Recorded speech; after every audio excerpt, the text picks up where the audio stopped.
We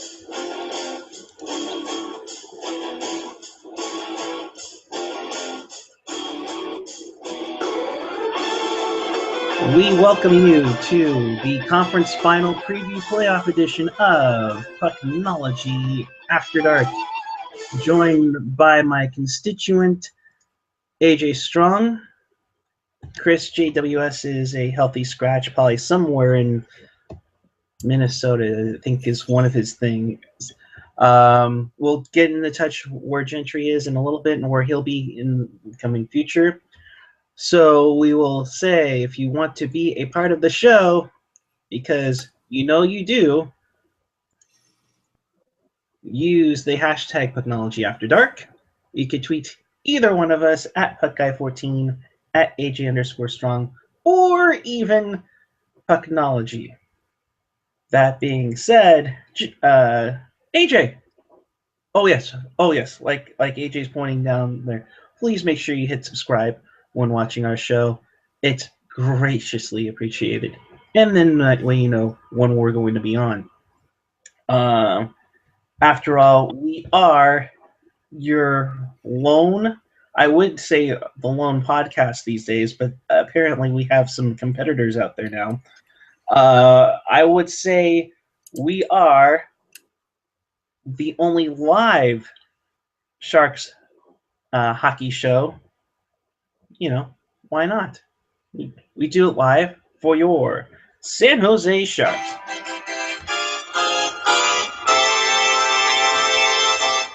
All right, now we got all the bells and whistles out of the way. I'm anticipating a boatload of crap from that. AJ, good evening, sir. How are you? Feeling really good after last night's overtime win for the Rangers. I guarantee you Alex Ovechkin is packing his bags. Yeah, that was a crazy Game 7. I think the last time we had a Game 7 in overtime was the conference final from last year. So I like it. I love it. If you looked at I think Olbermann talked about it, a few other people talked about it, that just the last 13 or 12, I don't know if it was elimination games or just straight up Game 7s, but New York has a ridiculous record. They're like 12-1 over the last 13. And the funny thing is, almost every one ended in a score of 2-1, just like last night. So it was for Ovechkin to pop off about guaranteeing a win. What a colossally Russian bonehead thing to do. But I love that you're sporting the blue Lady Liberty in the back, and I got the white one here on my chair. Yep. Those are very rare jerseys these days. What you're not seeing is the jersey that actually behind me, which might reveal who I'm seeing will be in the Cup final. But well, we'll get to that later. We will get to that later. Let's first touch up on Sharks news at hand. They still don't have a coach. Well, hold on. I still want to talk about last night. I'm sorry. My bad. Well, no, it's just because I'm hoping. I don't know if you've heard anything. I'm hoping that Boyle took a hell of a hit from Orpik last night. So I'm hoping that he'll be, ready to go this weekend. I don't see why he wouldn't be. It wasn't a straight up LePerrier thing where he was, out cold for a while. Just took it. He's an old guy. What are you going to do? So hopefully he's good to go this weekend. So get well soon, Boiler. And that's all I had to say about that. I was just tickled that New York pulled it out, although bummed to see what happened with Boiler. But go ahead. No, you made a good point, especially since I have Boyle's game-worn jersey over there. You hope Boyle's okay, and you hope for the best, for him down the road, because after he's got one more year after this year for his contract. Mm-hmm. These things start coming on and on and on as frequent as possible with the headshots and injuries. First, would you say that it was a headshot. I thought Boyle's head was low a little bit. Well, So it's kind of one of those ones that was tough to I would think, call. Well, it is tough to call. It's Boiler's a shorter guy than obviously than Orpik, and Boyle did kind of have his head a little low and was eyeballing the puck more than his surrounding area. I believe Gen X and I had a couple tweets about this back and forth last night. I don't know that it was a dirty hit per se, but if I think it could be debated. This is one of those things where it can be debated, or it can be debated. Start drinking early, kids. That's what I've done. Yeah, there you go. I think it can be debated either way, and each side would have a leg to stand on, especially when you see Orpik kind of, at least for me, and I might have the red, white, and blue teal, the red, white, and blue and teal colored glasses on. It did seem like Orpik kind of jumped up. I don't want to say left his feet because Drew Raminda hates that, but you did see him kind of. It felt like he jumped up a little bit. I don't think he was headhunting per se, but if you look at Orpik's game last night, he was definitely looking for bodies more than he was for pucks. But like I said, I think both sides could make a debate, and it could go either way. But either way, get well soon, Boiler. Hope to see you in the next round. And how great is it going to be? How just spectacular would it be? We all know the history that Boyle has, winning a cup with Tampa Bay in 2004, and then ceremoniously departing and ending up with the Sharks. So how great would it, how big of an FU, and we all know how Boyle loves to stick that middle finger in the air. How much does he want to send that to Tampa Bay? Granted, the people that let him go probably aren't even there anymore, but still, I still think it means something. I think there's nothing more than he would love than to dispatch the team that dispatched him, so to speak. Yeah, I agree. I think even though I think most of the guys, and they even went through an ownership change in that meantime as well. And of course, Yzerman wasn't there before when Boyle was there. That still there's a little bit of that. I want to get him back so much in that series, and for that matter, there's a lot of subplots in there. You have that trade again coming into factor, Callahan and San Luis. Yep. The Battle of the Boyles. If Dan is able to come back, Brian Boyle was one of the key guys for the Rangers last season. Exactly, in their cup run last year. It's literally a battle of Boyles. Dan versus Brian. So that should be an interesting matchup. And we'll get into. We're kind of pushing ourselves a little bit here. Well, hey, it's the playoffs, man. We got to talk about it. You're right. How much? Just be honest. How much were you rooting in overtime? How much were you rooting for that? James Shepard would have gotten the game winner.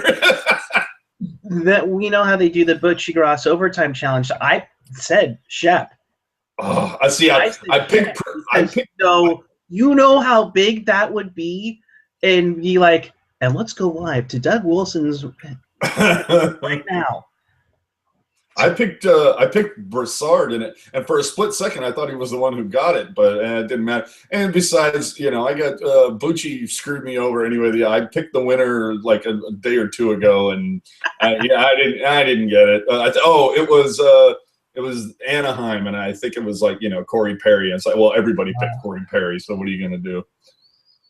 Yes, we might have to deal with a fourth SoCal team winning the cup. Well, okay. Well, let's review the second round, shall we? While we're at it, we might as well, since we keep talking about it.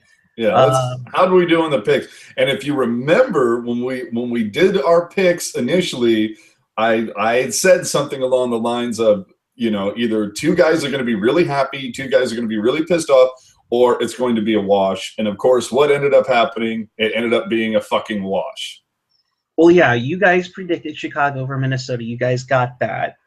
Me and Gentry had picked Tampa. We picked Tampa. So for me, I picked Anaheim, Minnesota, Rangers, Tampa. So I got 3 out of 4.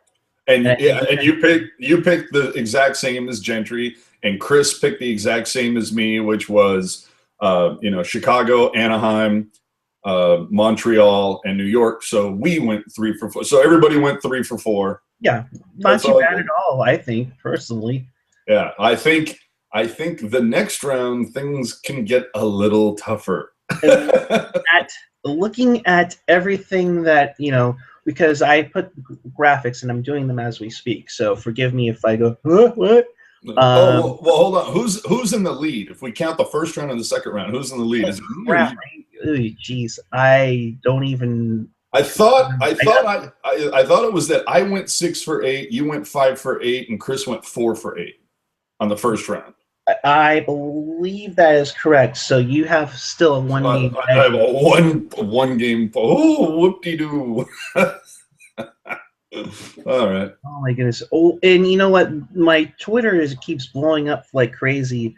And what happened was back when the Ducks won, right away, somebody had tweeted out a picture of the. If you ever seen the first Mighty Ducks movie, Jesus Christ, the Ducks Hogs demanded that go national. That went crazy. I'll post it up on here right now. Oh God! Our favorite guy, Gen X, says, "Photoshop faster, Eric." Well, dude, it's tough to do a show and do Photoshop at the same time. God, it doesn't help that he where he can run that program like he fucking invented it, bro. Yeah, of course. All right, so here, this picture went crazy over because after all, I said 23, 24 years later, the Mighty Ducks movie actually got it right. Ducks battle Hawks in championship. Yeah, it's like that picture that I forget what team he plays for, but there was an Asian baseball player. His name is HU Who, and there's a shot of him on first, and it's like, well, it finally happened. Who is on first? And it's like, okay, but I did see someone Photoshop this. Are you about to show the Photoshop? Jerseys? No, of this headline that you have, the Ducks battle Hawks and championships, because somebody photoshopped the Coach Q and Bedreau into it. No. Yeah, somebody, I forget I haven't even seen that. Oh, I saw it. Yeah, it was on Twitter that they actually photoshopped the actual coaches into the fucking thing. Oh, no way. Yeah, it was done pretty well.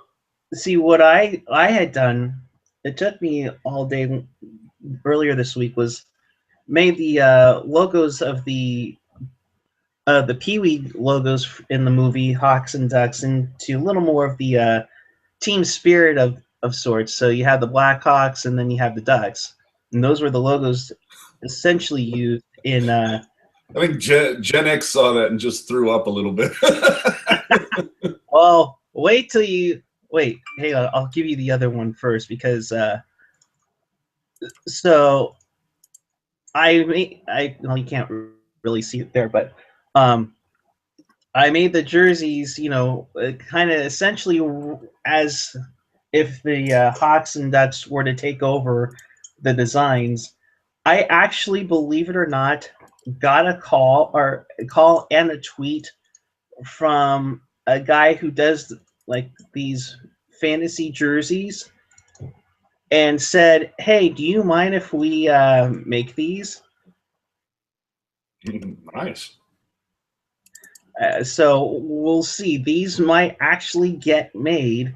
They are literally replicas of it, and it turns out earlier today, TSN has like a special hockey Twitter that things that goes viral, and they retweeted my tweet of the jerseys, and it's been retweeted over 54 times Nice. ever since TSN's Bar Down Twitter handle tweeted it out.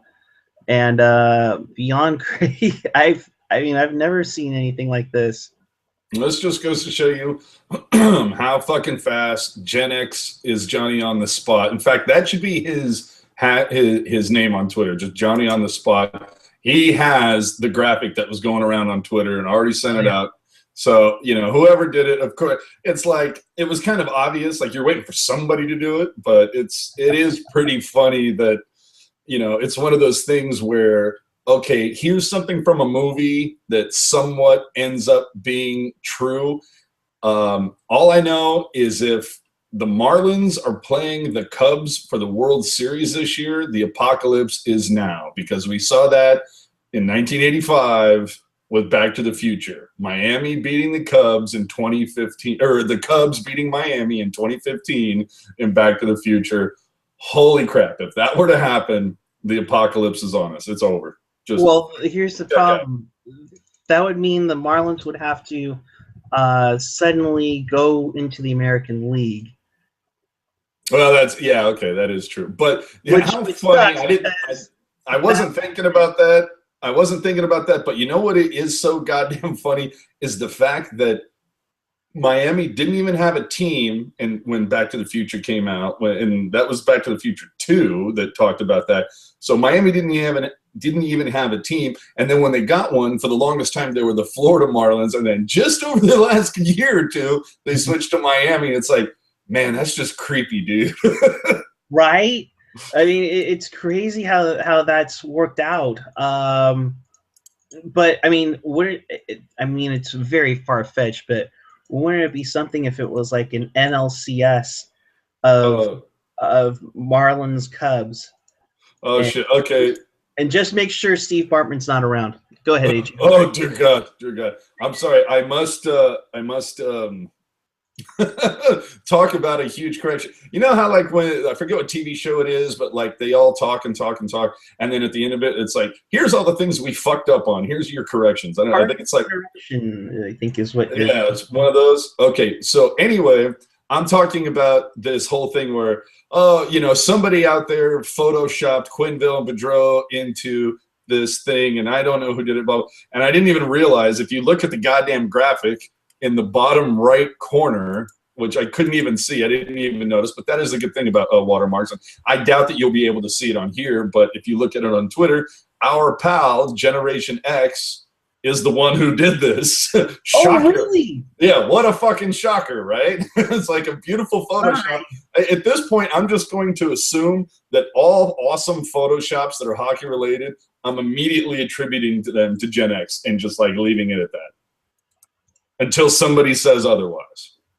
Oh yeah, it does. You could barely make out the watermark, Gen X. Yeah. All right, so that was the second round. We'll save our third round picks. We'll close with that. Yeah. So let's move on to our favorite team. Our favorite San Jose Sharks. Our favorite owner, Hasso Plattner.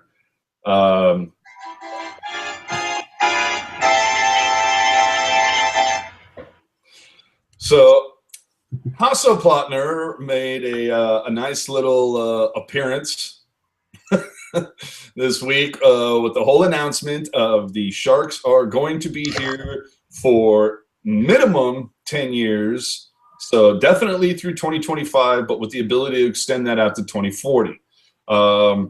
If you look at the CSM Bay Area, whether it's Kurz or I think Pollock might have had something on it.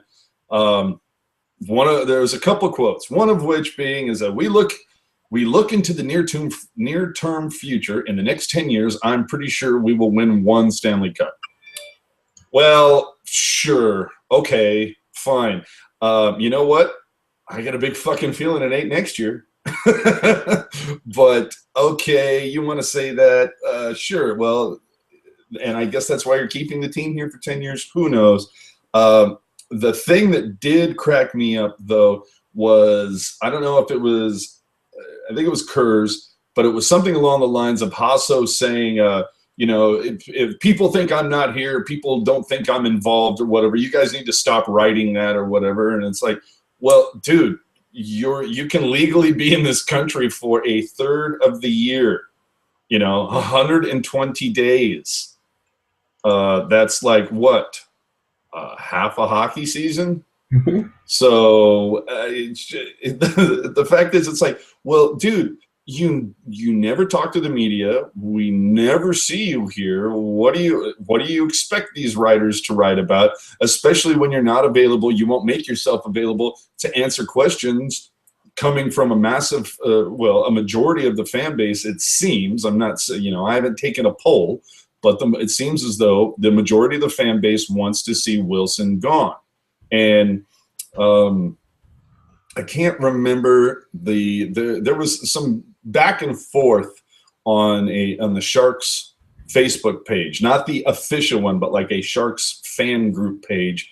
I believe it was there was Ian Reed.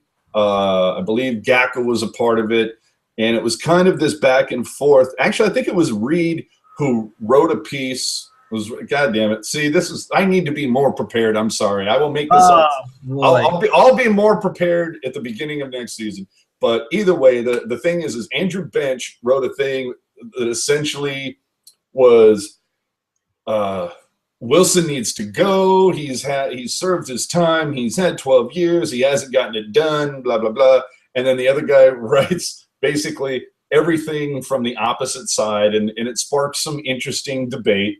And my take on it was, and you know, maybe you have a different outlook on it, Eric, but my take is, you know, it's been 12 years, and for the first 6 years, he made some really astute moves. Obviously, getting Thornton, you know, getting it makes him look better in hindsight. Getting Vlasic essentially for Kiprasov, but you have that. You've got.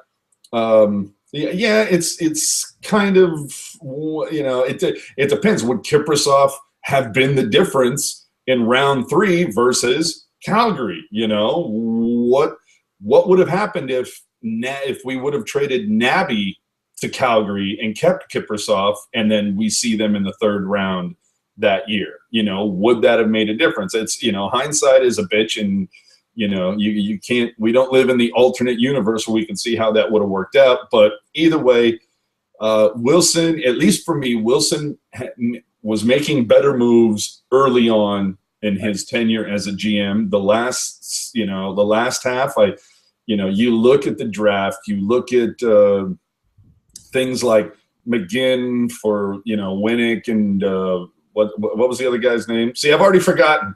Who were the 2 guys that we got?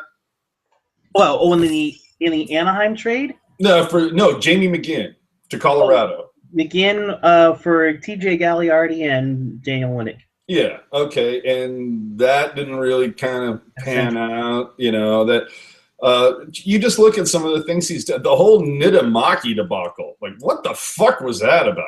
You know. Well, we were going with a tandem system, which went away quickly after they signed Nemo.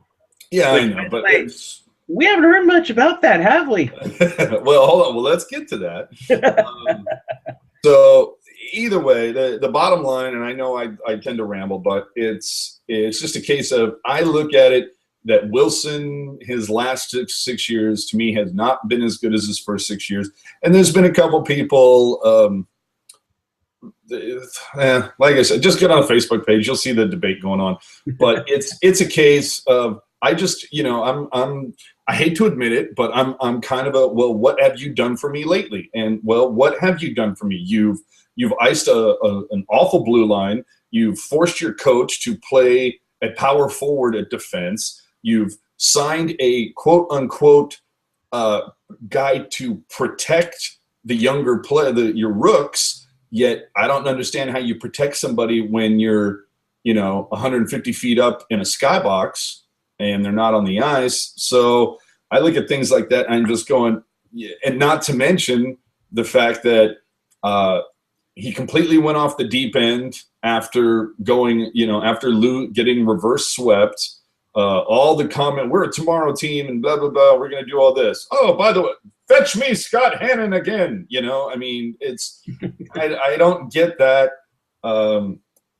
I just look at what he's done over the last 12 months. And then do we even need to talk about the whole foot and mouth disease between him and Jumbo? And hey, shut your mouth. And it's funny. Say that to my fucking doggy face, man. But you see that whole thing, and it just makes you wonder. And I put this out on Twitter a day or two ago. Wilson, Marlowe, and Thornton are all of those. Well, see, that's the whole thing. Is Wilson has gotten the pass. He's gotten the rubber stamp of approval from Plotner. Clearly, he's got Plotner snowed into whatever plan he's got going on. So with those no move clauses, but after seeing what happened, do you think both Thornton and Marlowe are wearing teal in October? Do I? Yeah, mainly because Mr. Wilson signed them to no movement clauses. We've said it time and time again. Marlowe's wife is from the area. They have kids here. I can't see them doing anything like that. It sounds like Jumbo has an in with Hasso. Not sure how deep that is or whatnot. So whatever they tried, whether it was don't put them on the banners, don't put them on anything, it didn't work this past year. I think they're still around. And I think they're going to be pushing Doug and maybe Hasso to be like, okay, we're rebuilding, but can we be a little more competitive so we can get into the playoffs? Yeah, that would be nice. For me, I think Marlowe is here, even though he had quite possibly his worst season in a decade in teal last year. Right. I think Marlowe is still here. I think he finishes his career here because I think Wilson has a big chubby for that. He really wants a lifelong Shark. I think Marlowe will probably be the first guy to have his number retired. And I think he wants this whole lifetime Shark thing to happen. Thornton, on the other hand, honestly, I don't know. I don't know. Like, is he the best player on the team? By far. It's not even a debate. But the thing is, maybe it's, even though if Thornton has Platner's ear, Platner's already given, like I said, the big rubber stamper on Wilson's plan. So it just makes me wonder if something interesting happens, between now and July 1st. Speaking of July 1st, I think we have a goaltender situation upon us, don't we? Yes, we do. Oh boy, howdy! We need to figure out whether or not we're going to have one goaltender play for the Sharks next season. Yeah, I'd like to know what. I'm interested. I mean, is there talk of going after Talbot? I mean, obviously you can't have any talks with them while they're in the midst of a Stanley Cup run, but you have that name. I mean, there are some other names out there to be discussed, whether it's one of the guys from Calgary, who knows? But there are some names out there. Here's one I was going to ask you about, and maybe you wouldn't be crazy about it, or maybe the other team wouldn't be crazy about it. But what would you say if you were to go after Braden Holtby and send off Nemo that way in a package deal? Do you think Washington? I don't know the specs on Holtby. Like, what's his age? What's the length of his contract? What's he getting paid? Type stuff. Well, and we will take a look at that while I. Survey But says. my thinking is, and by the way, to whoever runs General Fanager, thank you so much. Oh, you are the man. Like, Awesome, and he's still putting in, you know, numbers and whatnot. Because when I first looked at it, he had Braun listed, I think, as an RFA, and I'm like, what? You know, and I sent him a little tweet, and I'm like, you know, dude, check, you know, just an FYI, check your numbers because Braun signed an extension and he's getting a fat raise next year. So just letting you know. And within a couple days, he had the stuff for Braun up there. So what great way to pick up the fucking huge void left by Cap Geek. Ooh, yes, definitely. And now that I look at it, Holtby is 25, so he's young. Wow. He made $2 million this past season. Oh, and that's a steal. And he's a restricted free agent come July 1st. So that means you can. Oh shit! They could basically pull the same shit that they did with Nemo last time, where they, you know. Well, essentially, yeah, they could be like, well, here's my thinking. I deserve a raise. A lot of people have said that it wasn't my fault that we lost this series. However, you guys have put the blame on me before in the past. Well, I mean, Gen X is commenting. He says, you know, no way Washington gives up Holtby. No way. And you know, I got to agree with them. I mean, you're telling me that this guy's 25 and took him this far, and he's not even getting the blame, and he's that cheap. And yeah, I agree with Gen X at that age, at that price. No way do they let him go. Hell no. Do they get him signed before July 1st? That is the question. Well, for the right price, sure. Because here's the thing. You don't have Nemo under contract. So obviously Doug's going to try to get something out of him. Oh, I see what you're saying. You're going to wait to see a couple teams like throw big money and force Washington's hand. Basically like the Sharks did with the Hammer back in 2011, because right. it's a case of the offer sheet was how they did with Hjalmarsson. Yeah, but do you remember the amount of shit that the Sharks caught for that offer sheet? Because that offer sheet thing happens about once every 7 years, because most people consider it like kind of a douchebag move. But you know what? Hey, it works if you're a shrewd negotiator. Well, and the other thing too with that is, you know, I believe the Sharks have an extra pick in the draft next year. Yeah, they have Colorado's second-round pick in 2016. What the hell was that for? Well, basically, was that Brad Stewart? Yeah, I think that's for Stewie. Yeah. But basically, that would be considered your compensation that you would have to give to Washington. Washington. Thank you. So I'm in the boat. In a second to Washington to go out to get Braden Holtby signed, and you have plenty of cap room. I think no. I got to agree with Gen X on this one. I think you know what you have, and at that, like I said, even at that age, that's the significant thing. You know how long it takes a lot of goaltenders to mature and to get, and Holtby has proven he can, get it at 25. Nah, they're keeping him. I don't care if somebody does come in with an offer letter and try to now somebody may come in with they may pull what the Sharks did with Chicago. Somebody comes in with a fat offer. Washington will match it, and they'll say goodbye to Mike Green or Orpik or somebody else. They're going to say goodbye to somebody before they let Holtby go. And Gen X says, doesn't matter if you sign before July 1st. No one will do a ridiculous offer sheet like that with a goalie. Well, my thinking with it is that maybe they try to negotiate a deal, and they can't come up to any deal. He says, I'll take him on the free agent market, and they trade his rights over, even though he's restricted.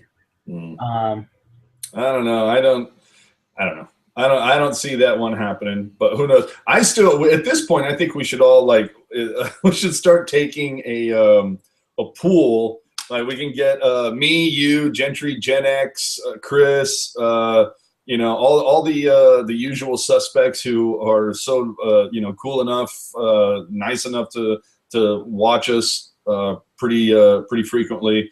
Chester Chivo, all those guys, Sporting Agenda, and we all have to pick one team, and we have to draft.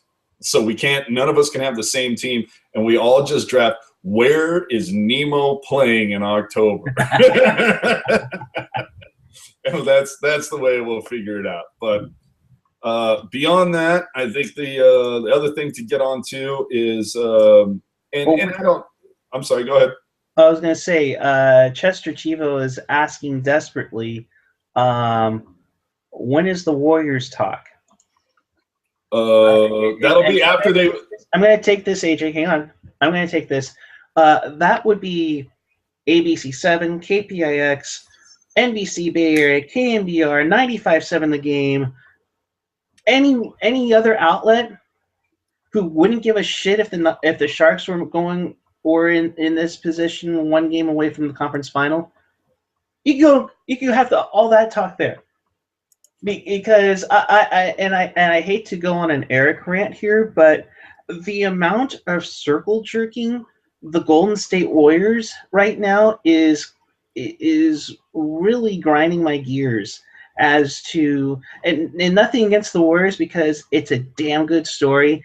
They are on the verge of going to the conference final, I believe, for the first time since they won it all in '75. But I'm kind of shocked at the amount of hype this team is getting because San Jose and the Sharks got no love whatsoever. I mean, sure, NBC Bay Area did some of it, mainly because they're out in San Jose. But my goodness.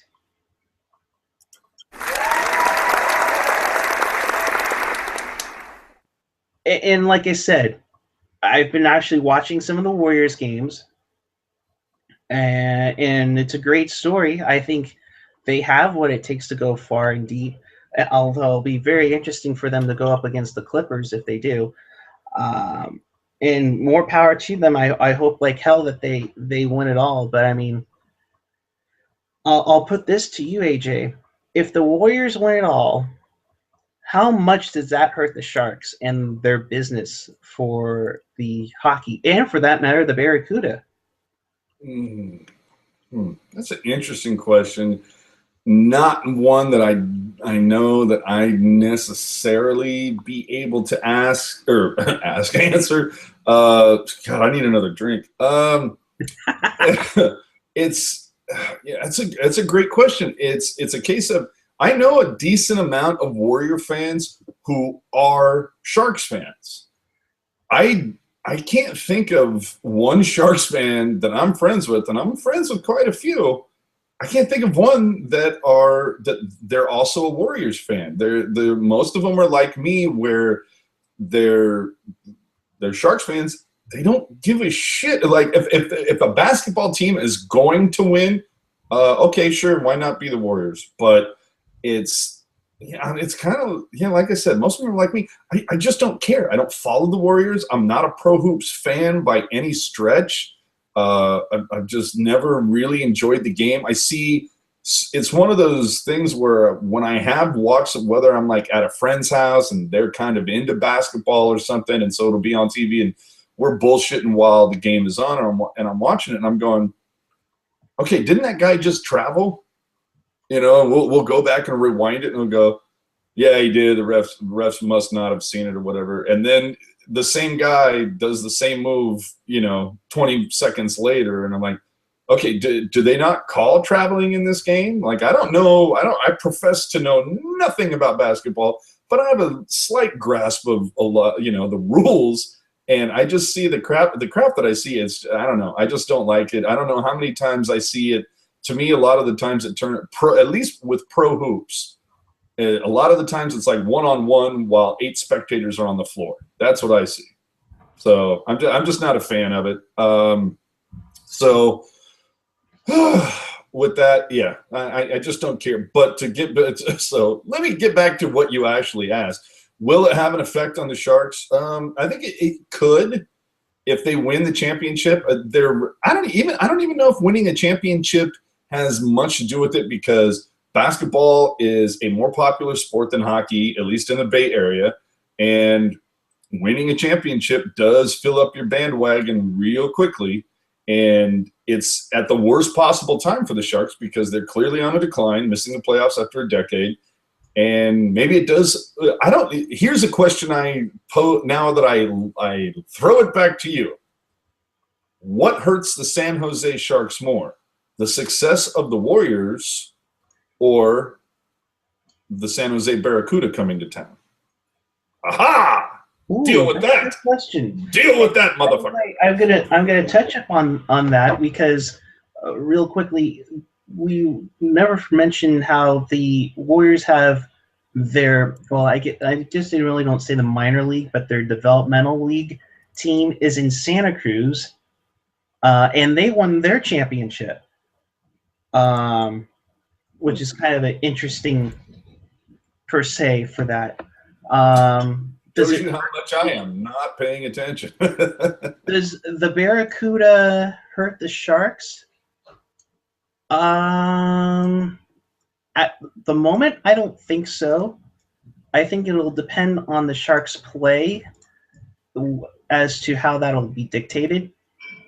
I think if the Sharks are playing too well and people need a hockey fix, yeah, they're going to go to Barracuda games.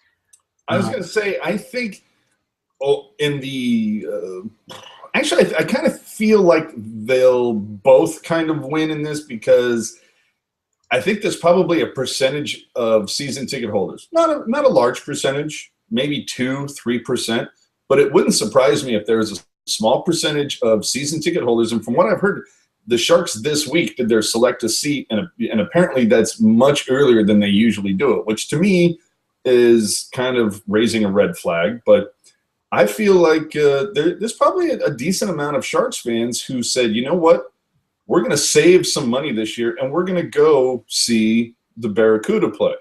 Now, will the Shark Tank still be sold out most of the time? Probably, especially if they're winning. Will they? Because I believe this season they went just about 500 on sellouts. About half of them sold out. And granted, a lot of those sellouts were only missed by a couple hundred seats, a couple hundred tickets. It's not like they were Florida where they were barely cracking 10,000, Right. I think it was like one game was under 17 grand. So, I mean, they seem fine with that, and that's fine with it, but, Yeah, it's one of those things that it'll be interesting to see how that shakes out. But it's an interesting thing to ponder and kind of debate. And we'll see what happens come this October, November, December. Remember, basketball starts about 3 weeks after hockey, so let's not get too ahead of ourselves. Let's see the Warriors get to the big dance, because they're in the second round right now, right? Western semifinals. They're one win away from going to the conference final for the first time in a long time. I wonder where that storyline's been written before. Oh dear Lord. Okay. There's probably like a stanchion for them to get away, or like Curry hitting a three off the goalpost or something. But nonetheless, good luck to the Warriors. Go all the way. An awesome story. Meanwhile, I'll be pissed off because Sharks probably wouldn't get any of this coverage at all anywhere. Well, yeah, who knows? Like I said, basketball is just a more popular sport in the area. Speaking of our beloved Sharks, we still go with okay. There's just a couple things I wanted to touch on. There's a podcast out there called by a group called Dudes on Hockey. Mm-hmm. I've only listened to it a couple times. I just either haven't had time or what. One of the things that I know that there are other things out there, whether it's Dudes on Hockey. I'm sure. I believe Ian does something called teal glasses pod or tinted teal or teal tinted glasses, something like that. So our friend Jonathan Wald and my other friend Andy Dickerson, mainly they have San Jose State hockey connections. They're doing. So you have that. You've got the Gacker report. This, at least our little niche thing that we do here with Pucknology After the Dark. I think our niche is the whole, like, we do it live and the amazing production value, of course. But we do it live, and we do it. We try to do it after every game, provided at least two of us are available. I could do it by myself, but you guys would get really bored really fast. So anywho, I was listening to a Dudes on Hockey podcast, and they made 2 points that I thought were worth discussing. And one of them was, or I'm sorry, they made 1 point. I'm attributing things to the wrong people. They talked about your favorite topic, Eric, Roy Sumner. Oh God. And they made some really interesting points. I think you would really want to listen to this. And it really talked about, they kind of got into, is it a fact that the Sharks drafting has been so bad, or is it that Roy Sumner and the staff that he has down at the AHL level, are they that bad that they just cannot develop guys into NHL caliber players? They went through, like, the amount of games that Logan Couture played, the amount of games that Pavelski played at that level, Tierney, and rarely did any of those guys even break 100 games. It's like they were just NHL ready.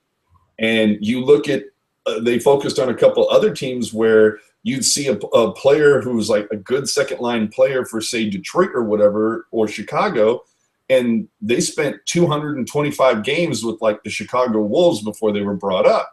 So it was just an interesting thing to note, and I'm kind of going, will that be magnified when they're here, when we have the opportunity to watch them much more closely since they're going to be local? Do you think that do you think it could end up costing Roy his job or somebody a job now that they're going to be here and under a microscope versus a telescope before? I mean, that's a really good question. I could see them. Could I see them losing his job over a public outcry? No, definitely not. Whoever comes in as the head coach of the Sharks will have a bigger. The Sharks will be the main thing. It'll be about developing, and I'm sure that's what they're going to be promoting this team over. They're here to develop to become future Sharks, not not to play for a Calder Cup championship. And speaking of the Barracuda, they announced the divisions for next season, and it's not just going to be just the teams in California. They're also going to have the two of the Texas teams come over as well, in San Antonio and Dallas. So they'll be doing some traveling for sure. That could be kind of cool. I'm hoping, since they're going to be local, I'm not expecting Kurz or Pollock or McKeon or any of the beat guys to necessarily be jumping on. I don't see any of those guys going, I'm tired of the NHL. I think I'll cover the AHL for a little while. But it will be, I'd be interested to see if maybe we start seeing at least a couple little, bullet points at the bottom of their articles that maybe touch on, one or two things that are happening at that level. I think that something like that would be kind of cool. Or maybe you see a little more of that in the Sharks magazine when you go to the tank, something like that. I'm wondering how much it's going to cross-pollinate, I guess, with it being in the same building. If they're smart, they would cross-pollinate a lot. I would say that we are a good fan base that knows their stuff, and now to have the team in the same rink, it'd be great to know who's here and such. I don't see a reason why they shouldn't. I think they should cross pollinate as much as they possibly can. Absolutely. To literally steal the idea from the capitals who have their own online radio station. Um, it'd be great for them to get that going, to have back and forth with that, and to broadcast their games, because back in Worcester, they had a radio station that broadcasted their games. When the Spiders were here, I think they used SF State's radio station. I'm hoping at least. I don't expect anything on KLME. I don't expect honestly. I don't expect any radio. Oh, KLME. Or I'm sorry, K Fox.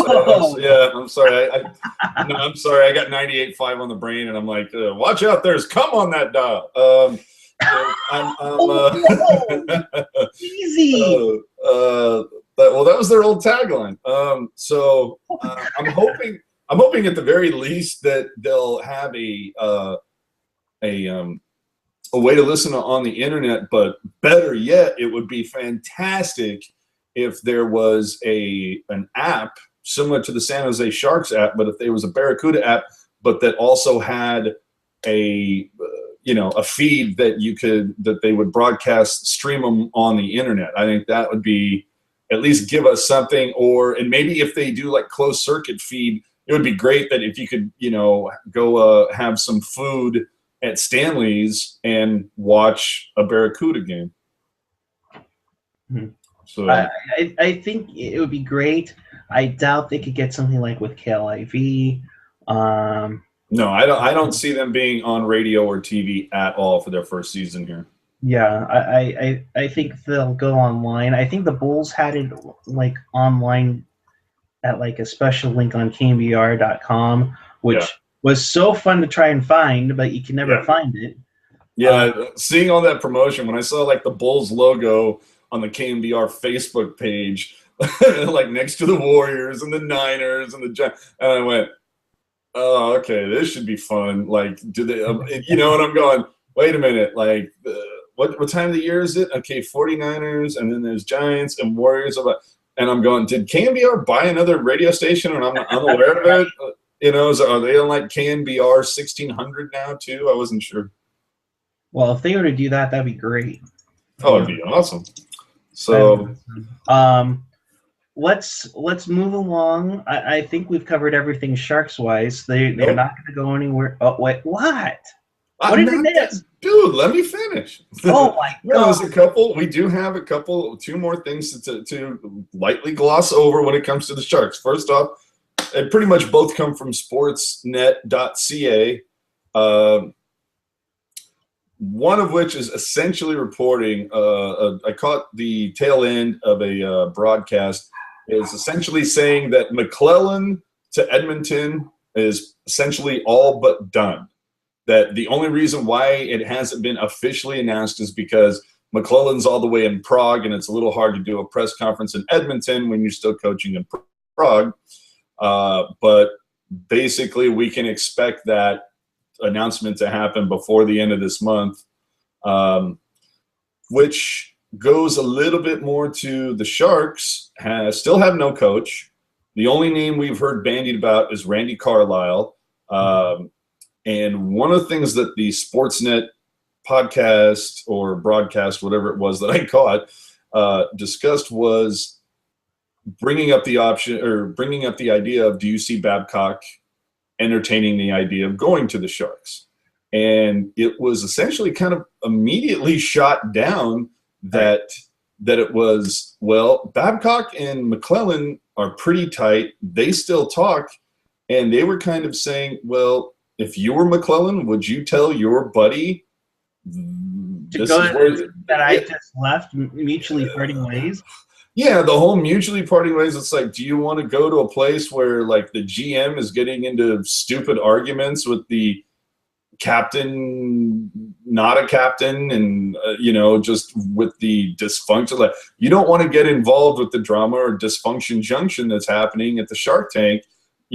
Stay away. And and I believe Andrew Bench even put out something in like the last day or two about, you know, Babcock, you know, would not be the savior that many purport him to be. And I'm going, dude, Scotty Bowman wouldn't be the fucking savior right now, the way this team is in disarray.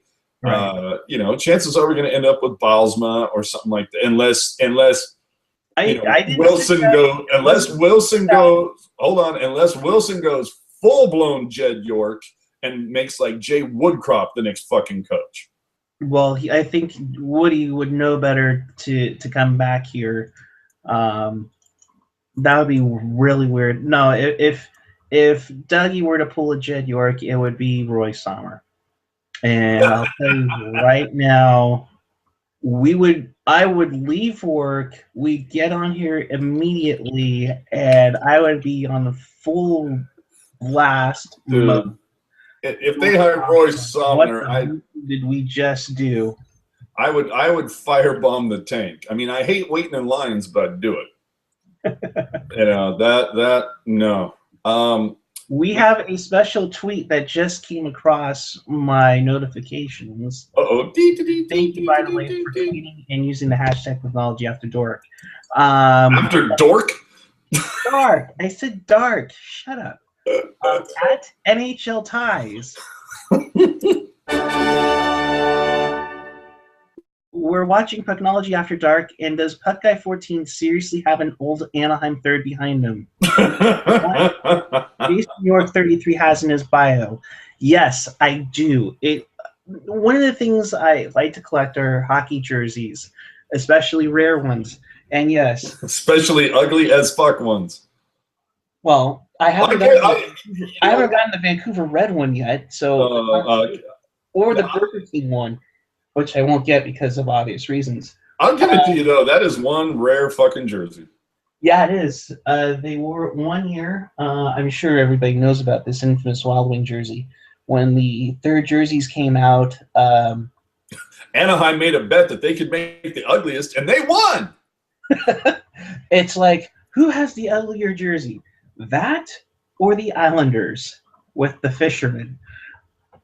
No, I still think it's the Ducks. Yeah, that's pretty much take the cake on that one, because they actually had NHL players in that jersey. Gen X says that we should get back Kevin Constantine. Might be available. I mean, fucking guy was at the bench when they shocked the world, man. Oh my goodness, that would be something else. Okay, we're getting hit up on Twitter. We are being asked, what did we pick up at the infamous Super Sale, the Shark Super Sale, where they merged the Shark store clearance along with the equipment sale and had it at the tank on the I don't want to say on the ice, but on the floor of the arena floor of the tank. And it was Eric and I went. We met up there. Eric was nice enough to hook me up with it as his +1, and we met up there. You know that.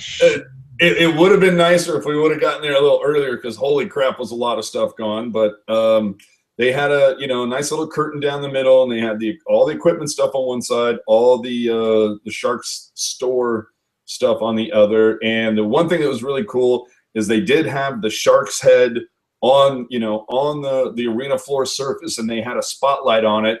So got a couple shots with Eric in front of the head. He got a couple shots of me in front of the Sharks head. At one point, I grabbed a stick that was for sale, and I had him take a shot of me with the stick. It was very, very hokey, but very cool at the same time. You know what, though? I'm kind of jealous, because since there wasn't many people at that, I should have totally have just gone crazy and just had you let me borrow gloves, let me borrow a helmet, put one of the jerseys on that I got, and just skated through the Shark head and made it look like I did. But yeah, there's my picture from there.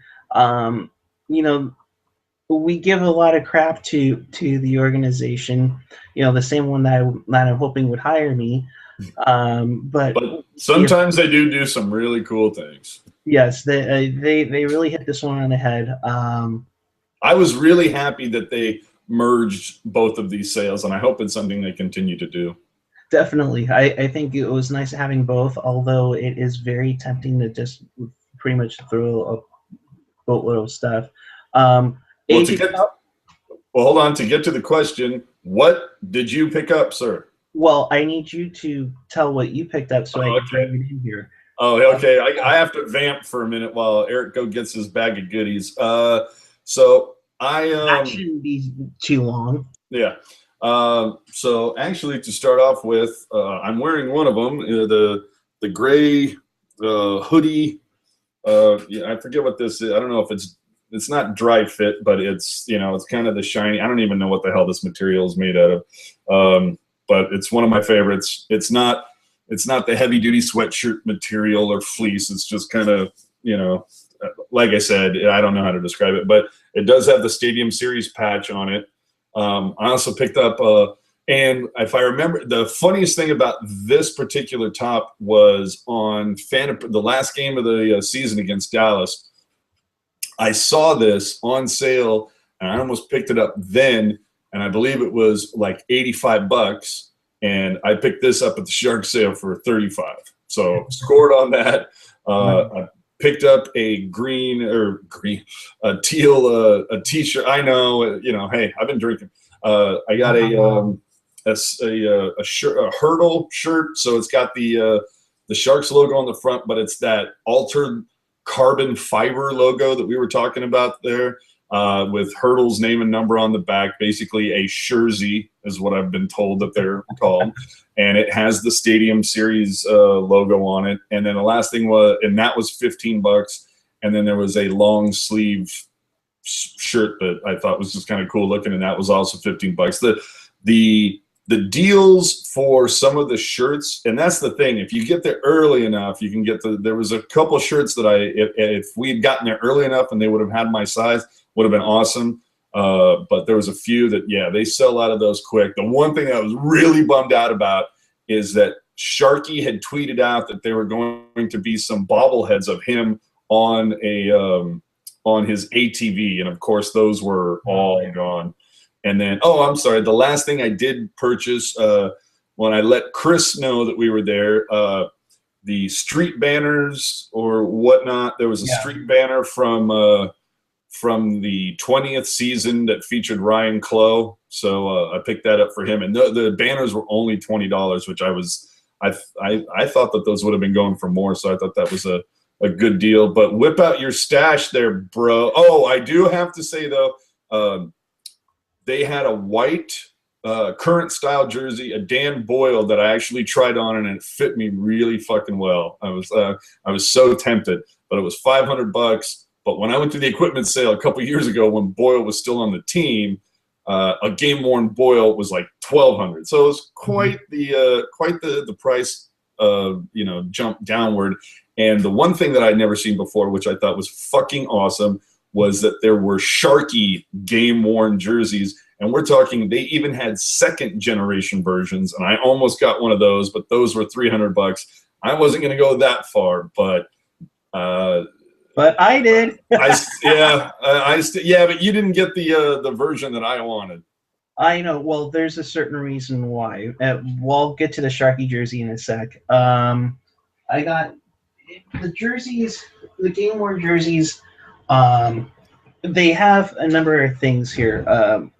My friend Mitch, who has probably the biggest. Well, now it's your turn to vamp while I go take care of business. Gotcha. One of the things is my friend Mitch. If you don't, he has a Sharks game worn jersey group on Facebook.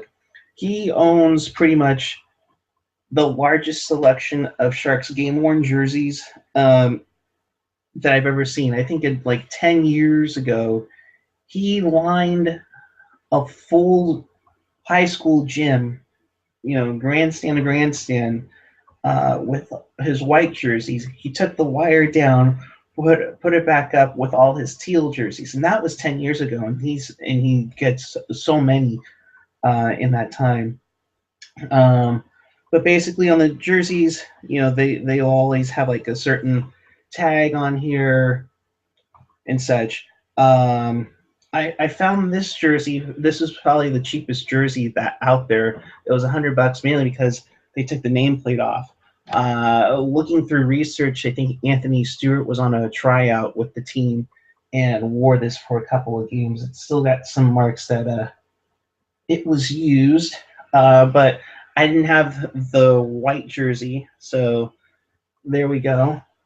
Um, and then this one is a very rare one. It's Tyler Kennedy's Stadium Series practice jersey. These were only worn once by the guys, and hopefully my connection is going pretty well. You could see that the effect on the Sharks logo it definitely has a fancier effect than the ones that were sold for the Stadium Series one.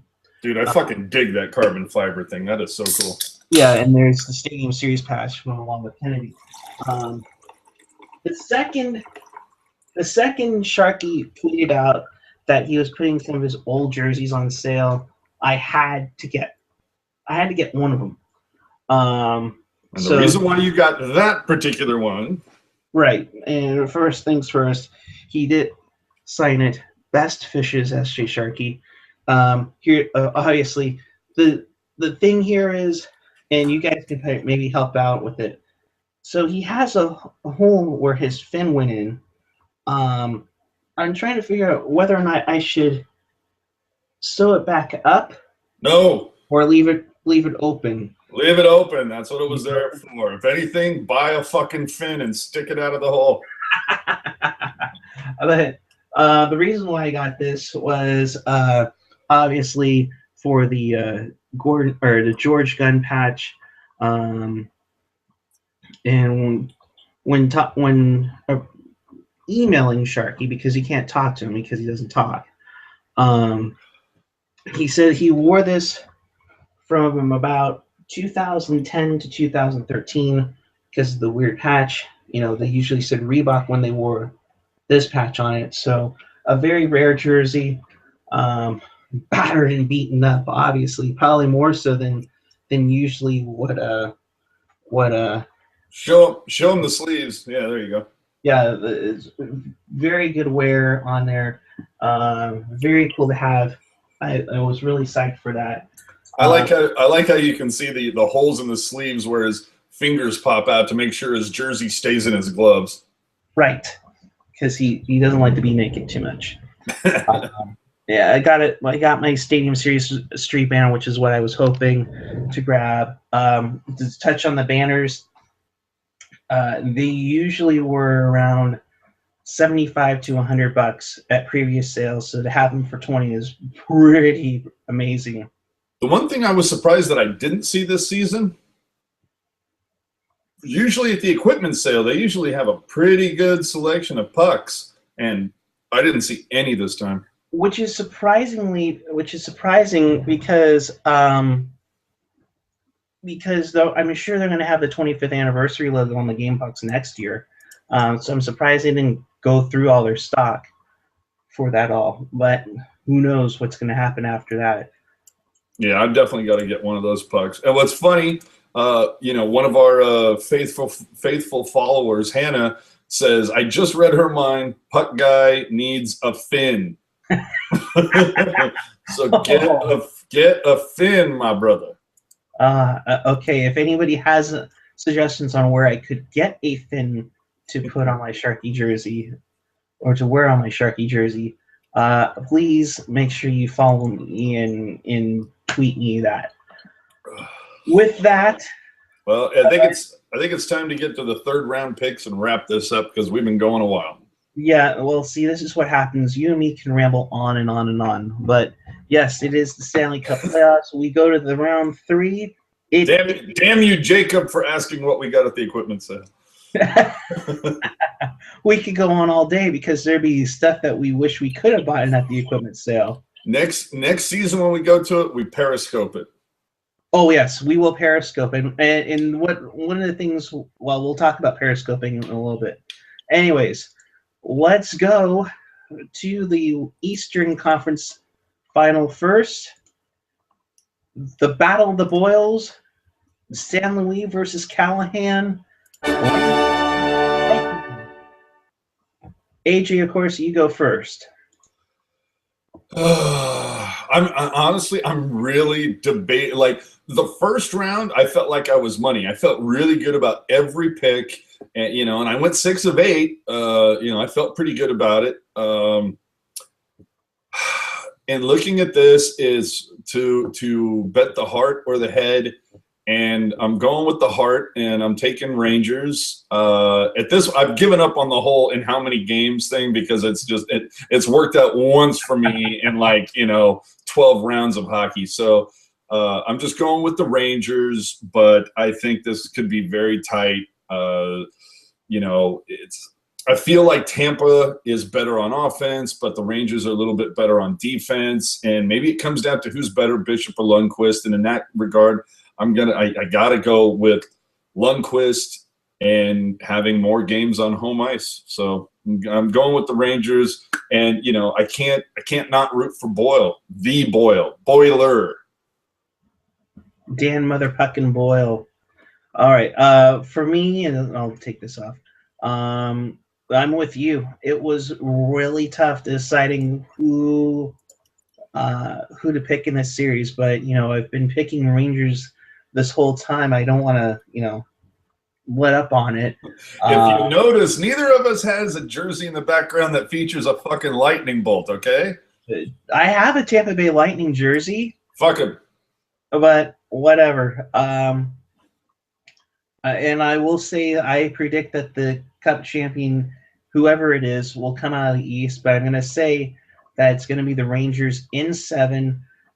I have a feeling at least 2 games will go into overtime and 1 in double overtime, which I think will be in the Eastern Conference Final. Game 7. A lot of 1-goal victories. Yes. If you like soccer, this series will be for you. Definitely. Speaking of which, for the predictions as well, I believe Gentry would go with the Rangers, obviously, because of Boyle. Really? Okay. And Chris says he would take the Lightning in 6 games. So Chris is picking the Lightning in 6. He's the one guy on there for that.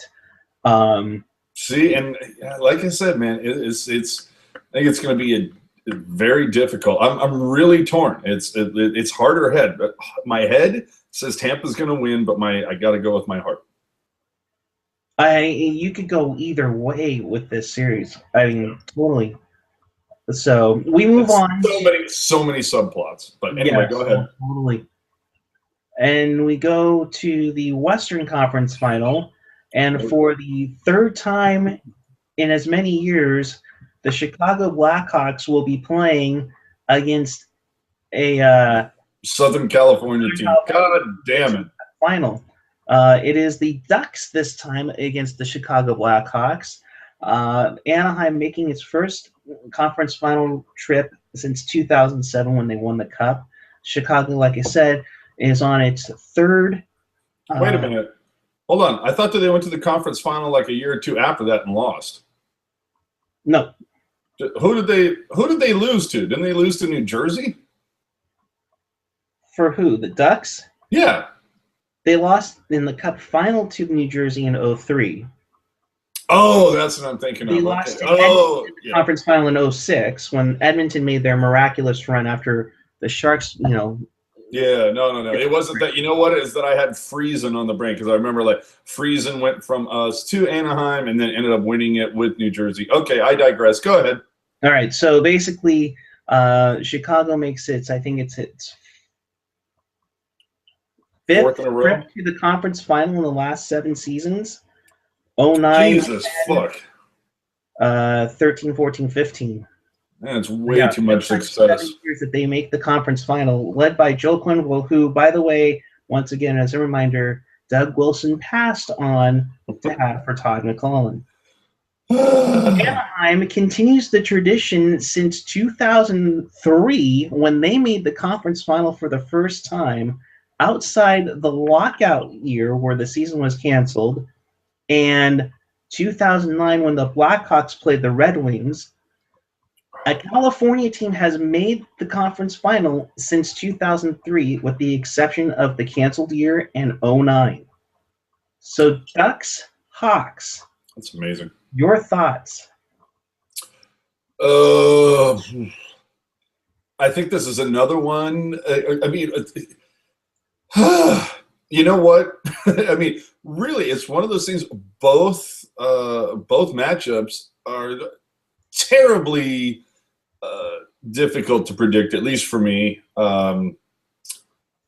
This is another one where I'm kind of going, well, I feel like Anaheim is maybe top to bottom, first line to the fourth line. I feel like Anaheim is probably a bit more balanced, but the players that Chicago has on their top two lines are better than Anaheim's.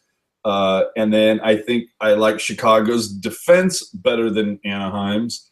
And then it just comes down to Anderson versus Crawford or Darling, depending on what happens. This is another one. Darling Gibson, for that matter, too. Yeah, this is one of those ones where I'm going with Chicago because they're just more. Once again, it's a case of wait a minute. Does Chicago have home ice on this? No, Anaheim has home ice. Okay, even though Anaheim has home ice, I don't know. I feel like Chicago, while they might be a little more tired because they've played so much hockey in the last 3 seasons, I'm going with Chicago. I feel like they just have a few more weapons. Even though Anaheim might be a little bit more balanced at forward, I think Chicago's defense will make the difference. I think, I'm just going with that way. And just, see,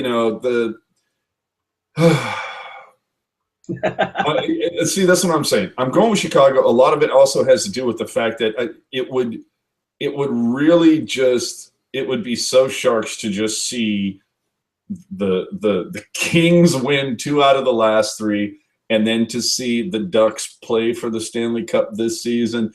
I mean, you might as well just get the length of rope, get the lynch mob, charging towards the Shark Tank. I'm okay. I'm sorry. I'm sorry to just because I just get so. Your pick again was who? Yeah, exactly. So I'm going with New York versus Chicago in the finals. So I'm taking Chicago, but there's a small part of me that wants the Ducks to win the entire thing. So they would have 2 cups, and LA would have 2 cups, and Doug Wilson would have not even 2 balls. You know what I'm saying? Go ahead. Chris also picked the Hawks in 6. This is where I say, AJ and Chris, you ignorant sluts. And you kind of made my point for me because it would be so Sharks for Anaheim to go to the Cup final, which would be their 3rd Cup final in team history. It would also be Anaheim is going to their conference final for the 4th time, which is now more than the Sharks. What the duck? I mean, let's be real here. Apparently, the Ducks and Kings somehow know how to hockey better than the Sharks. What a fucking show! Anaheim has a slight edge, but it could go either way. I think this series will also go 7, and I think that Anderson might steal the show for them. It's gonna be a fun series. It could be a crazy, wild 80s style series. That's what I'm hoping it goes 7, and you're gonna see a couple. It wouldn't surprise me to see a couple overtime games, maybe a double, but it also wouldn't surprise me to see like Game 3 be like 5-1, 5-2, and to see like Game 6 7-3 or something. That's what I was gonna say. You probably see like 6-4, 7-4 games. I mean, that wouldn't surprise me at all. But I do have Anaheim winning this series no matter what. If this series ends in less than 6 games, I'll be shocked.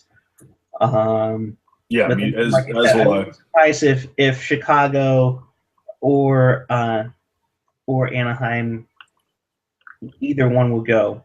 Now, who would Gentry pick in this? Gentry, ooh gosh, Gentry, ooh, Ha ha! that one's tough. Hang on, let's find out. Yeah. Well, okay. Well, while you're Alexander. you get a hold of Gent. Who did Chris take in this? Did he also take the Blackhawks? He also took the Blackhawks. Oh yeah. He took the Blackhawks in 6. I'm sorry, I forgot that. Okay. The funny thing though is Hansa tweets in, Ducks and Hawks. Can a meteor just hit that arena? I don't have any problem with the Hawks, really. I mean, hold on. Oh, he's gone on mute, so he's got to talk to Gentry and get his pick. Patrick, Gen X says, it's amazing what good owners and front offices can do for a team. Cup finals, Western Conference finals, yeah. Huh? We have Gentry on the phone. Say hi to everybody, Gentry. What's up, everybody?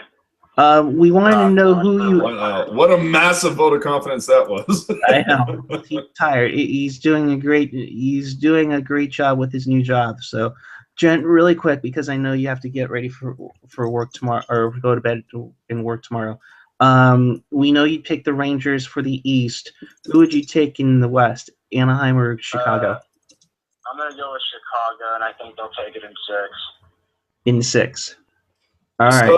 So Eric is the lone holdout with. Yes, I'm the only one picking Anaheim. All right, bud. Hold on. Is he? You forgot to ask him who he's taking in the East. Oh, really? Well, Chris is taking Tampa. We're talking about the guy who has a romance with Dan Boyle. All right. You know what? I was so remiss. I wasn't even paying attention. I'm just a really douchey guy tonight. Not even paying attention to the YouTube chat that we had going, and I'm sorry about that. So Junior Hannah writes that junior sports writers could get their start with the Barracuda, which is absolutely good, especially if you see some of the crap that has been on the Mercury News lately. I don't know. I mean, guys are literally. It feels reading the Mercury News lately, and you see some of the newer articles that are coming out. I see typos. I see double negatives. Holy crap! Is it awful? It's like somebody in a sophomore high school got a gig, doing little articles for the Mercury. It's awful. So I think that's a good idea, Hannah.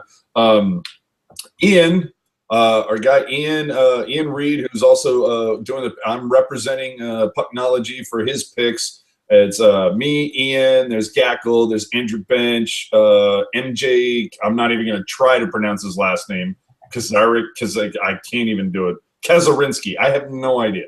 But I think a couple other guys. And so, but Ian says, okay, I love the Wild Wing sweater. So you have a vote there. Hannah is taking the Rangers in 7. Ian says if Darling goes in, it's over, but he's got Chicago. And I don't know about that. Darling did have that great step up. He did. There's a guy that I could see other teams potentially trying to go after in the off season. And then Chris JW, I think it's Chris J. I want to say Chris JWS. I'm not sure if I'm getting that right, but his comment was, "Tell that to my dog face, motherfucker."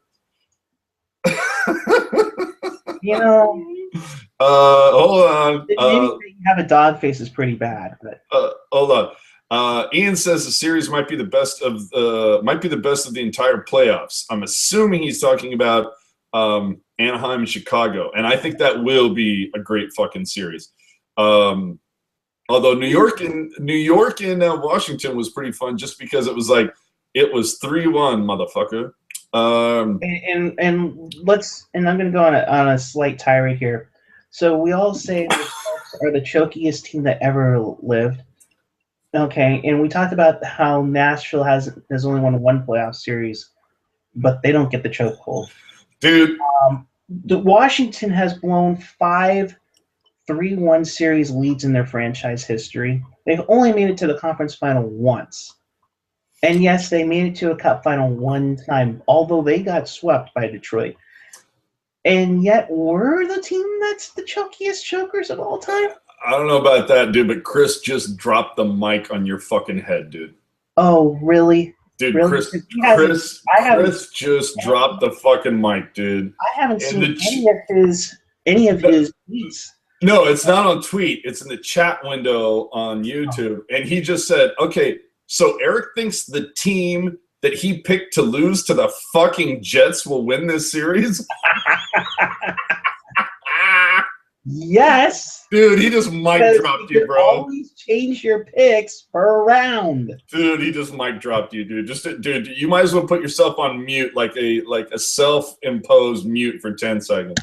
I like to also point out that this hat came in the day after the Jets were eliminated. Good for them. Hannah is taking Chicago in 7. So far, you're the only son of a bitch taking Anaheim. Let's see what else we have here. Hannah doesn't have a huge problem with Chicago, but she just doesn't like them. I'm sorry, Chicago. Hannah's just not that into you. And then, and Ian posts, and holy crap, is he right? It's really sad when the secondary media is better than the mainstream. And you know what? In this area, go in. When it comes to sports, he's absolutely fucking right. Well, at least when it comes to hockey. And granted, this is not a hockey market per se, but no, he absolutely has a point there, especially when you consider that the Sharks have a facility that it's the biggest rink, or the biggest ice facility this side of the Mississippi. Yet they're one of like 5 teams in the NHL that don't have a fucking post-game call-in show. Figure that out. Especially when we have 3 sports stations on top of it in the market. So let me see. Let me just finish off these comments on the board. It says Darling is making himself look very good. It would not surprise me. It's going to be real interesting to see what the backup goalies, what happens to them this offseason, whether it's Darling, whether it's Talbot, whether it's well, hell, who is the backup in Calgary? Is it Ramo? Is it? I mean, yeah, exactly, Ramo or Hiller. So it's we could see some interesting things. So Hannah says if Crawford gets pulled, Chicago is in trouble. I don't know if that's the case. Darling could pull another one out of his ass, especially if it's in United Center. So Ian says Washington is Sharks East. And, I can't really – I don't have anything to dispute that for the most part, with the exception of the Sharks. The Sharks have gone to the finals in the last decade. And Hannah says because fuck Anaheim. Or for that matter, they kind of have the Caps actually have been to a cup finals, so – yeah, that's true. They didn't make over it a little bit. Well, let me do 2 quick things, and then we'll bounce. Jacob, one of our followers who's on top of it, he was the one who wanted to know what we got at the equipment sale, by the way. So, yes. He says Hawks in 7, and get this, Rangers in 5. I don't know what he is drinking, and granted, I don't believe that Jacob is drinking age yet, but whatever it is, I would like a glass with the Rangers pick in 5. I think that's a little much, and Nedich just, if you follow Joshua Nedich, his ID on Twitter is @ChesterChivo. He just tweeted a fantastic photo of Eric wearing a fin. So anyway, let me. Oh, yeah, we gotta put that on there. Let me just finish this off with one final thing. I don't know. Well, okay. Let me do some housekeeping. Once again, if you could, spread the word about Pucknology After Dark. We get a kick out of doing this. We love that you follow us, and we're hoping, Chris is technology god guru.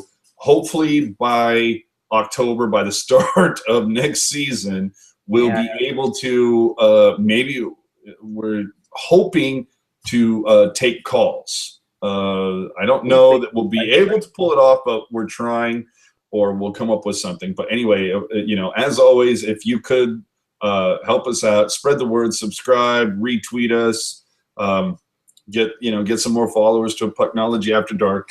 I don't know that we're going to do another one, and some jarring Sharks news, which I don't see see anything happening, aside from maybe it being announced that McClellan is in fact the coach of the Oilers. Probably won't see you until the end of the third round. And on that one, we definitely have to predict length of the final. So with that said, God damn, there was one thing I had left on my notes list, and then I turned it off, and that was it. You keep thinking that while I try to get this on here. I know what it was. I'm sorry. I know what it was. Okay, go ahead. Put your thing up. No, go. Okay. I just had one final. You know what? Do your thing, because I have one final question that I want to debate with you, and then we'll get out of here. So do your thing. All right. Here's from Chester Chivo. There's me in the shark outfit. I did contemplate at one time maybe buying one of those super suits to make counteract with the green men going teal. Gentry, among many others, including my girlfriend, were like, "Oh hell no! I will not let you go to a Sharks game in skin tight teal." I personally didn't see anything wrong with it, but whatever. God, see, this is one of those things where it's like, if only I had known we were going to be talking things like this. You know what? I'll give you a chance to vamp for a second, and I'll see if I can find it. But anyway, couple final tweets. Yeah, I'm never going to be able to find this. We'll look it up later. Couple final tweets. Gen X says, Washington can't be San Jose East because Washington has an owner who cares, attends games, and has fired a GM who wasn't performing.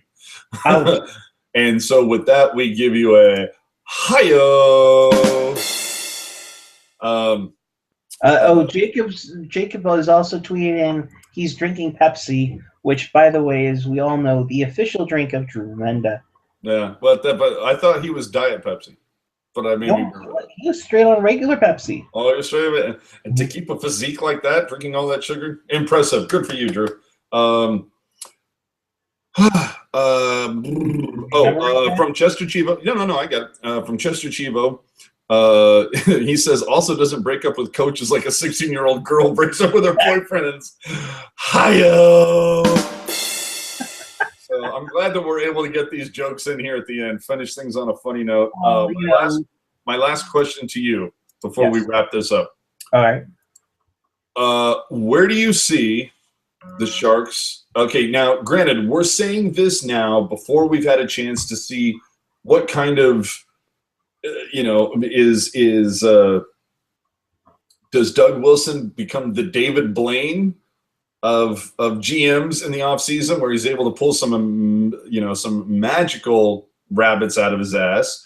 Or is he the 3-card Monty guy on the corner of at the edge of Pier 39? Does he have a phenomenal offseason? And even if he does have a phenomenal offseason, think about where the Sharks are.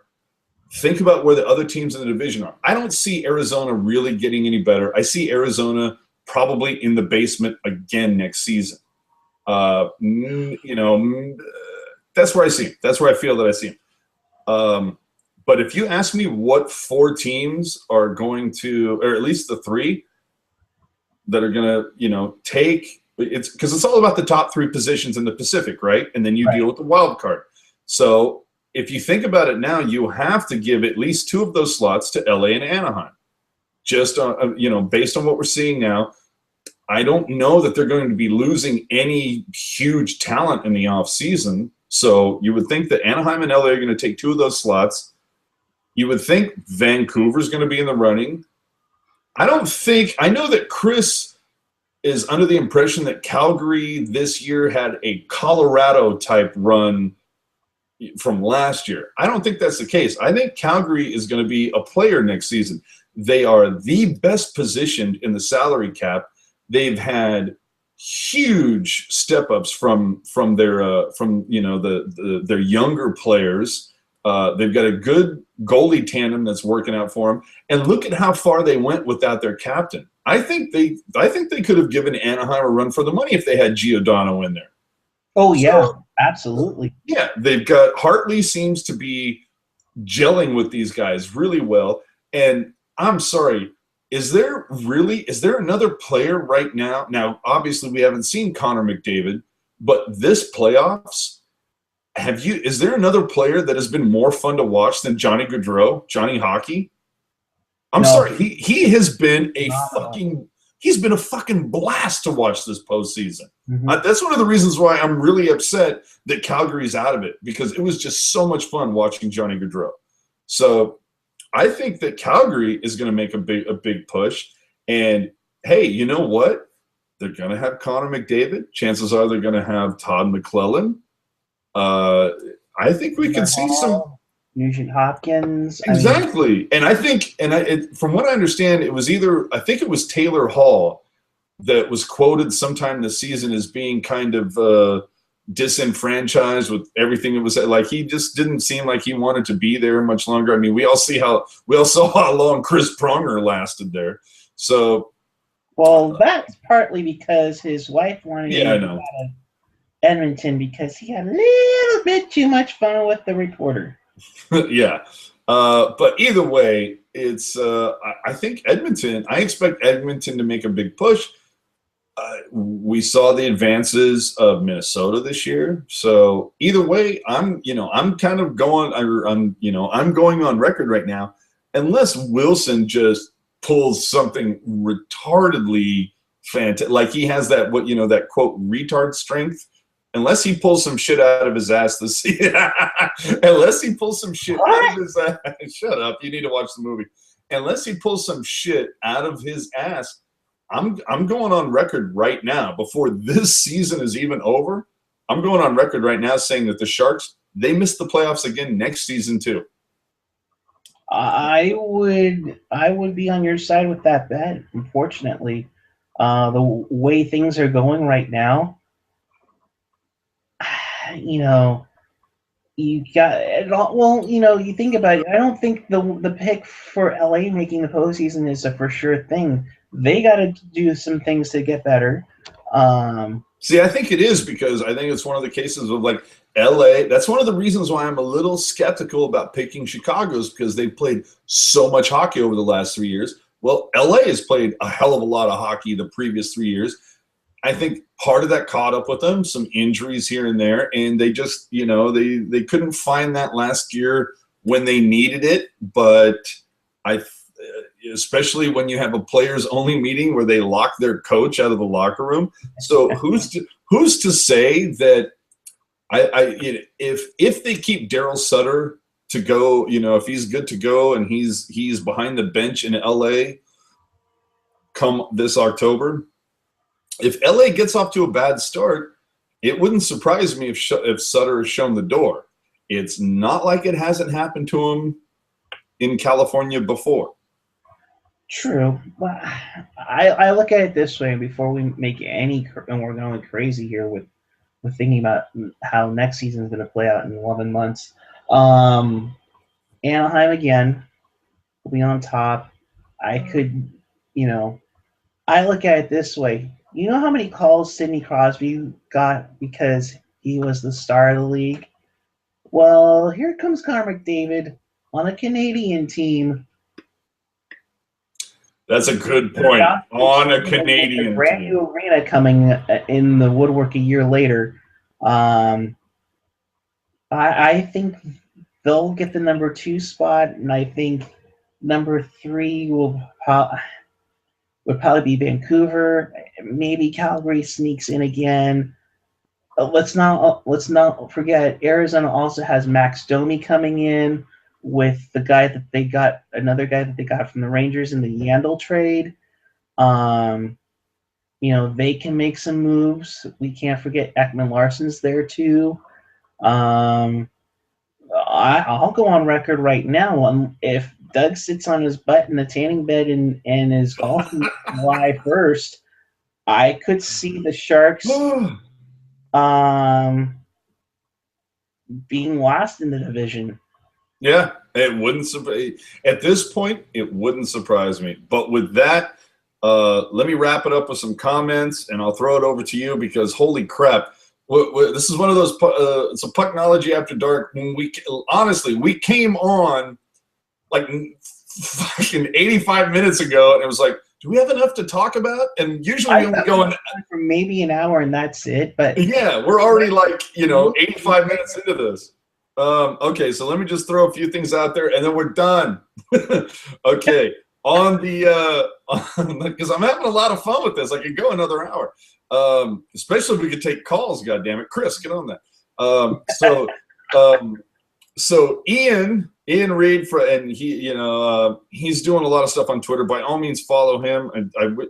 Can you look up his handle? I gotta throw him a shout out. I don't know it. Oh, how do you not know Ian? What the hell's wrong with you, Ian? Fucking tweet me something, goddamn. I don't have it in front of me. Yeah, Puckeye 14. Oh, I'm sorry. Ian Blogs at Ian Blogs Sharks. Do me a favor, follow. Yeah, at Ian Blogs Sharks. Follow him. If I know, we should have gotten him on too. That's what I'm saying. We'll have to get you on the next Pucknology, Ian. He is discussing with Hannah in the on the YouTube chat about some AHL guys. I'm not even going to try to pronounce that. I don't even understand how Ian fucking. I don't even know how to pronounce that. But he's talking about some guys that are on the lower levels that are going to get drafted or coming up. Either way, Ian says LA just took too long to put their foot on the gas. And that's what I'm saying is that after playing so much hockey over the last 3 years, maybe they just didn't have enough gas in the tank, that they could have put their foot down all they wanted to, but when the tank is empty, there's nothing you can do. Right. So that's okay. No more YouTube comments that we're going to discuss. By all means, still talk about it on there, and I'll be in there in a second to discuss some stuff. But we're done with that. Now we're just going to cover the tweets. So Chester Chivo says, no with DW. He is the children's magician that makes 3-year-olds cry at birthday parties. That is Doug Wilson. Oh. And then when I said, if Doug Wilson has a phenomenal offseason, Gen X says, AJ, you said you were drunk, not high. And I would agree with that. Chester Chivo says, Wilson's biggest offseason move will be hiring a full-time tanning booth attendant. Absolutely. Chester also says the Sharks won't make the playoffs until they are out from under the contracts of Thornton and Marlowe. And you know what? I think he's got a great fucking point. And this is the thing that's really gonna drive me apeshit crazy for the next 2 years. And I think it's gonna drive a lot of fans crazy down the line. Is that a lot of fans are gonna go back to those 3-year deals that they got with the no move clauses. And they're going to fast forward after this year and next year, and especially if they don't make the playoffs this year.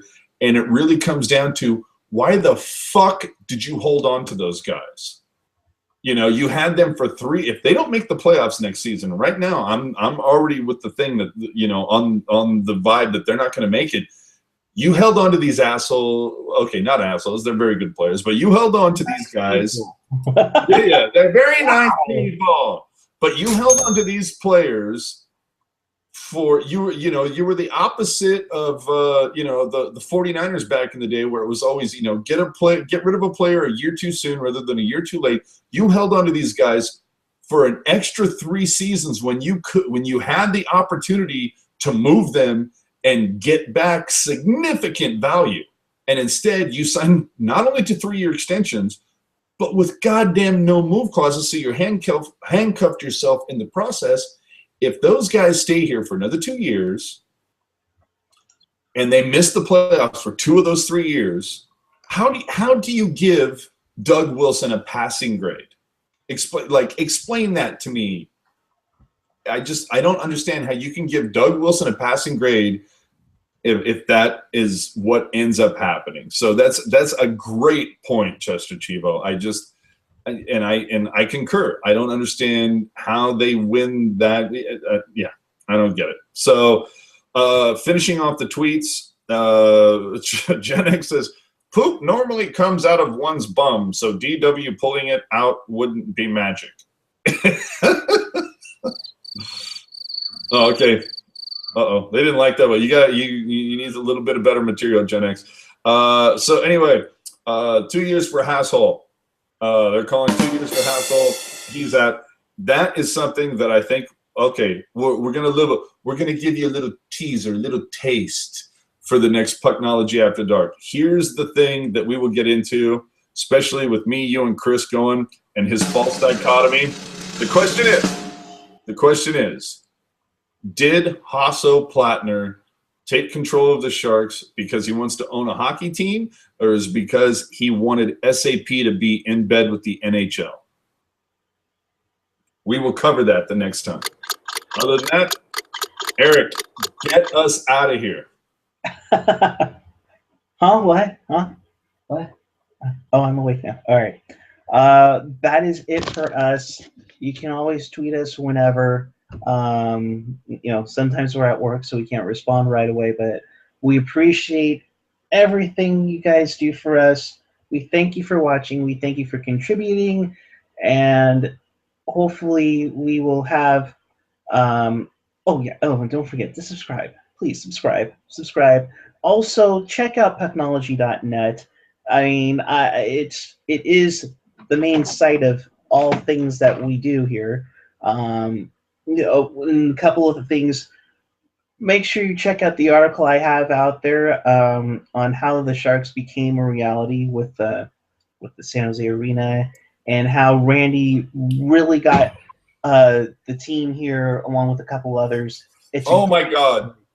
Do me a favor, retweet that link out, because that was a great read, and it was a great piece of history. Definitely, and we'll be talking throughout. I'll be talking throughout the summer with a lot of people. I have something I'm going to talk to Jamie Baker about from the '94 team. So we're really going to get into a lot of the history of the Sharks throughout the year. Once the season gets closer and closer to the beginning, and also, yes, if you are wondering, Chris is a healthy scratch. Gentry is decided to move on from After Dark. He will be contributing here and there. He might be doing a little bit more for us on the Barracuda side next season, since somebody has hinted at getting season tickets for the Barracuda. So we will see about that. But you will see him on there. One more thing. Probably me and him will probably do periscoping pre-games, while AJ and Chris might do post-games when we're at the games. So with that, let's get out of here. I got to go to bed because I have to work in the morning. So until then, for AJ Strong, Chris JWS, J Alexander 46, and all of you Sharks fans, I am Puckguy 14. Keep it real, keep it fresh, keep it real fresh. Good night. Peace the puck out. Say it to my face, mother.